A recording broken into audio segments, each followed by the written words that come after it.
Albishir TV. Tashar sahihin labarai na gaskiya.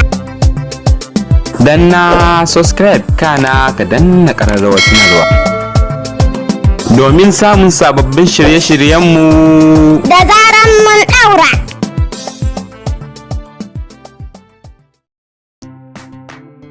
Sarah Alicious, wadda aka fi sani da Stephanie Dadin Kowa, ta saki waɗansu hotuna inda ta sa hijabi sannan kuma ta sa riga da hijabi irin na Musulmai complete. Hakan ya dace kuce a kafafen sada zumunta irin su TikTok, Facebook, har Instagram da X wato Twitter. Shin idan wannan shigar da Stephanie ta ji daɗin kuwa ta bayyana ku mana share sannan ku mana comment ku da albarkacin bakin ku. Kafin nan idan yi wani farkon zuwan kuma channel ta mai albarka ka danna mana subscribe sannan ka danna mana alamar ƙararrawa domin a ɗora sabbin shirye-shiryen mu da ke samun ku